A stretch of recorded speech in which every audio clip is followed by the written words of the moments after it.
Hi guys, so it's been about 1.5 months since I last did a tank update, and there's been some stuff going on, both good and bad. But to start off, this tank has now been set up for about 8 months at this point, and I would suspect to find its sort of groove in about 2 months or so. Generally, I find 10 months to a year to be some sort of a magic mark where everything starts falling into place. If we start off with the bad stuff that's been going on, as you probably have seen before, I dealt with a really nasty case of Dinoflagellates, the ones that don't go up into the water column during lights out, so UV doesn't help whatsoever. I battled that for a good 2 months or so. I finally managed to beat them by inducing a Cyanoclean to have something to outcompete the dinos. That worked great. The dinos, they were completely gone. I haven't seen them since, so fingers crossed for that one. However, the Cyanoclean I induced turned out to be almost as much as a headache. I've had spots of cyano in all my tanks. I usually get some during springtime. I've seen some theories that are leading towards that it might be something to do with pollen. I'm not quite sure why it happens, but every spring I see some cyano pop up. Well, this time it got way out of hand, like you've probably seen in my previous video. The entire tank was just matted with red crap, and no matter what I did, I really couldn't get a handle on it. I tried vacuuming my sand bed bi-weekly, increasing my water changes, lowering my nutrients, raising my nutrients, bacterial dosing, raising the flow in the or increasing the flow in the tank. I got some more sand sifters. Nothing made a dent. I could make this tank pristine in the morning, and when I came back during the afternoon, everything was covered in cyano again. And I did something that I really don't like to do. I used a chemical called red slime remover by a company called Ultralife. Well, I cleaned out all the cyano and I used that. Afterwards, the reason why I tried to clean off as much cyano as possible is that I suspect that's why people generally run into trouble with these kinds of products, because you've got a lot of dead stuff that are releasing toxins and stuff into the water column.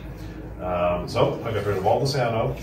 I used the product, red slime remover from Ultralife, and it kind of kept the cyano at bay for about, say, 4 days or so, and then it just came back with a vengeance. So that product, I wouldn't recommend it. It was about 60 euros down the drain.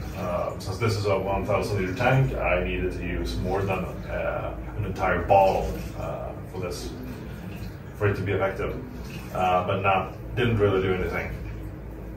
So at first I thought, screw it, I'll just keep trucking on and see if I can beat this by natural means, the way I've used to do it in the past. Unfortunately, I just couldn't do it, so I finally broke down and I ordered Cyanoclean from the States. It's not sold here in the EU because it contains antibiotics. Well, that got really delayed and got snapped up by customs. So I'm not sure if I'll ever get that or not. But since I kind of figured that when customs were involved, it's going to take a long time before I got it. So I did some research. I reached out to a couple of friends, and they all recommended a product called Cyanoclean by a relatively new company called Modern Reef. They are the guys behind Eurocorals, so they're obviously quite knowledgeable when it comes to reef tanks. It's an enzyme that apparently breaks down cyano. I didn't really have much hope for it to work, but I figure might as well give it a shot, hey? So I dosed an entire bottle of that stuff into this tank. Same procedure as before. I removed as much cyano as possible before I dosed it, and then I poured it into the tank. And lo and behold, no cyano. I was kind of worried because I didn't see any sort of an effect for the first 3 or 4 days. So I just thought that, okay, well, that was even more money on a useless product. But on the, let's say, 5th day, I could see some real reduction in cyano. And when I cleaned it off, it didn't come back. It's now been about 2 weeks since I used it, and I still can't see any cyano in the tank whatsoever. So I'm really happy about that. That was quite the ordeal. Another bad thing that happened, well, the previous thing was both good and bad, I guess. But another bad thing that happened was that I bought a similar Vartus butterfly fish. It's one of my dream fish. I've been wanting one of those for about 20 years now. I first spotted them diving in the Red Sea, and well, I finally got the courage to get one of those. It's quite an expensive fish. I believe I paid about 300 euros for it, but it's well worth it. It's a beautiful fish. It was in pristine condition. I have a great local fish store called Aquariotech that helps me get all my kind of weird fish. It went into my observation system or quarantine. I don't medicate in that. I basically just put the fish in. It's a full reef system, so it has live rock and everything, copepods and what have you. And I just observed the fish for about 3 weeks to see any sort of diseases that might pop up, if there's something that I actually need to treat or anything like that. And get the fish used to aquarium fare as well. Well, that went great. It was eating. First started eating clams on a half shell, and then it progressed to mysis and finally dried foods.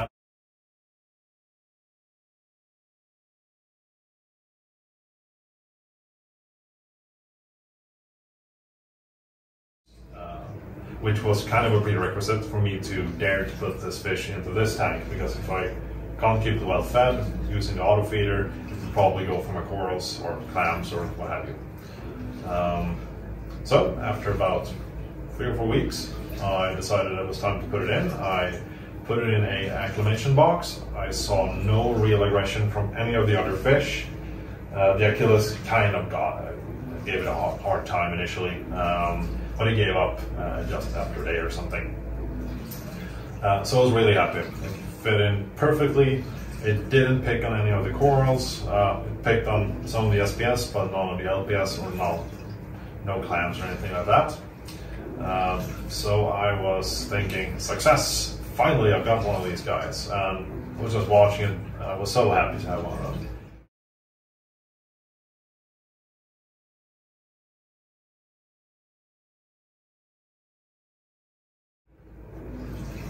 About 5 days or something after I put it in the tank, I walk down and I can't see the darn fish. So I figured it's probably just hiding or something. Might have found sponges or something like that to snack out behind a rock. So I keep watching, I just can't find the fish. I'm looking all around the tank if it might have jumped out somehow. I checked the overflow box, nothing. So I figured I'll just come back later and see if it pops up. Well, it did. I just saw it floating around listlessly in a current. Unfortunately, it was still alive, but in very rough shape. So I got out a net and put it in the sump, hoping that it might recover. I was hoping against hope, basically. When I inspected the fish, I could see clear marks on its body, and the only thing I can deduce happened was that it probably wandered around the tank during lights out and somehow got sucked into one of the octophores. They are 17,000 liter pumps per hour, so they have quite a lot of suction going on. They've actually killed another one of my fish previously. It was a peppermint hogfish, and I've been looking for some sort of a guard for them, but I can't find any available in Europe. If any one of you guys have any suggestions where I might find one of those, please reach out. It would be awesome. Apart from that, I don't think there's been any hugely negative things going on. My calcium and alkalinity uptake has increased since I beat the cyano. I've also increased the lights now, and the course are loving it. Oh, there's one more bad thing. One of the acros that I got from the shipment out of Italy, it basically RTM'd overnight. They're wild caught, or wild grown colonies at least. That can sometimes happen. They can be a bit finicky once you get them. Also, they had a huge delay in shipping, so that might also have played a part in it. Sometimes SPS can react or have a very delayed reaction to something that happened. So you might think that you're fine, and then it just croaks 2 or 3 weeks later. It was the blue one as well, which was a real shame because it was shockingly blue. But no matter, I actually had calculated at least 1 loss out of those corals, so I'm not too disappointed. The other ones are doing good. On the plus side, I've finally managed to get my thumb out of my behind and saw a hole in the front panel for my adaptive reef control cabinet and started moving my GHL equipment over to it.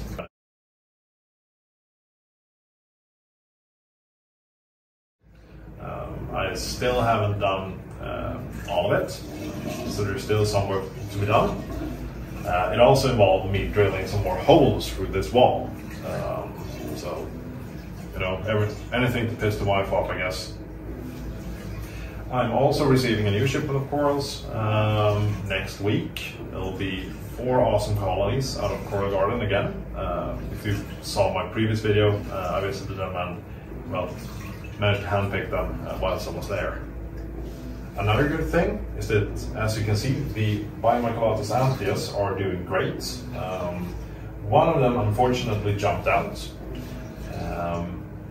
I've actually never had a fish jump out of a Eurobrace tank, so that was kind of surprising. So the group is down to 5, but the remaining ones are doing super. I think the reason why it jumped out was that the big lyre-tailed male was giving them a hard time initially. At the same time as the anthias, I also introduced a lawnmower blenny. This guy is chilling out right underneath that coral.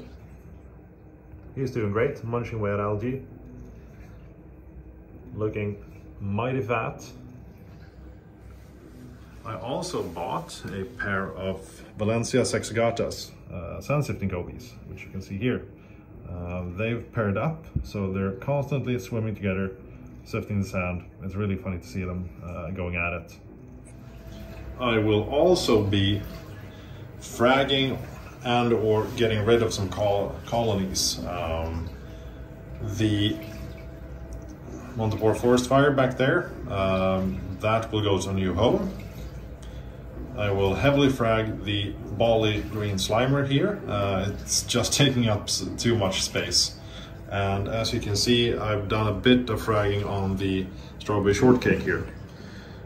Because that's also kind of going hog wild, and I need some spots for the new corals that are coming in. I will eventually place some sort of an arch going from the bottom up the back wall here, to also get some more space for corals. One thing that happened while I was on my Italian vacation was that my phosphates kind of shot up because I was a bit too liberal with the auto feeder. I didn't want my fish to go hungry. So you can see this guy browned out like crazy. I actually also managed to knock it loose. So it's just sitting there at the moment. The phosphates, they rose to about 0.112 or something like that, which is way too high. I like to keep them at least half that. So I've added some GFO, which should sort that out rather quickly. But apart from that, there's no real issues going on with the tank at the moment. Something will probably pop up any day now. So yeah, I'm in anticipation for that. In terms of things planned for the future, I'll soon finally be getting my phyto breeder from Growtech, which I've been looking forward to for quite a bit, for two main reasons. One, it will probably help with cyano because it will promote more biodiversity into the tank, and it will obviously provide a lot of health benefits for the actual corals, and maybe some little boost in pH. Not too sure about that. Also, I'll be receiving a new shipment of corals next week, so that will be a lot of fun. I will also be implementing a pH scrubber to see if I can get my pH up even more. Generally now it sits about around 8.3. I would like to get it up to 8.4 if possible. So hopefully that will help. I will also definitely be getting a new Semla Martis butterfly fish. It was such an awesome fish, and I'm not about to give up just because a stupid pump killed the previous one. And my plan is to get one of those, at the same time get a new Moorish idol. Two of my favorite fish, which are both lost due to stupid accidents. And I think it'll also increase the chances of a smooth transition into this tank if I introduce two fairly similar fish, which will spread out any aggression that might occur. I'm also thinking about adding some more small fish to the tank. Maybe some Randall gobies, perhaps some wrasses. If you have any good suggestions on wrasses that you think I should add to this tank, please post them down below. I'm not that well versed in wrasses, so I would really appreciate some suggestions. But I know they provide a lot of life to the tank. I will also be adding something quite interesting, which I've been thinking about adding for quite a long time, like actually even on the previous tank. It's something that looks like those classic sea sweeps, but it has a slicker design and it's made in Europe. They're called Ocean Motions. And I've also added some seed-shaped pumps, which I will be providing a review of in short order. So what it basically does is it's an engine that will attach to the rim of the tank. There's a PVC rod and a mounting plate where you mount your pump, and it will basically be just churning the pump back and forth to create even more random flow in this tank, which will help stir up detritus and things of that nature. Something I also will be adding is a lid for this tank. Simply due to the fact that I've had a fish jump out on me. Something I really didn't anticipate happening with the Eurobrace. I've never had one jump out before, as I said before. I've been looking around at ready-made options, off-the-shelf stuff. I haven't been able to find anything that's even remotely close to aesthetically pleasing. And there are no good manufacturers here in the EU. So I actually reached out to a company called Topless out of the US. And they've been great working with me. So I should have a custom lid arriving here sometime after the summer. So that should be really cool. Another good thing about having an actual lid is that I might be brave enough to add another fish that I've been wanting for a long time, which is a golden dwarf moray eel to this tank. I have to sneak that one in because the wife hates anything that might look like a snake, so don't tell her. Well, I think that's everything I had to say for today. So if you liked the video, please give it a thumbs up. If you would consider subscribing, it would mean a lot to me. Helps me and the channel out a great deal. And if you have any questions or comments or anything like that, post them down below. Be safe and have a good one. As you can see, another good thing, as you can see, the and 2 twin spot gobies. No, not twin spots.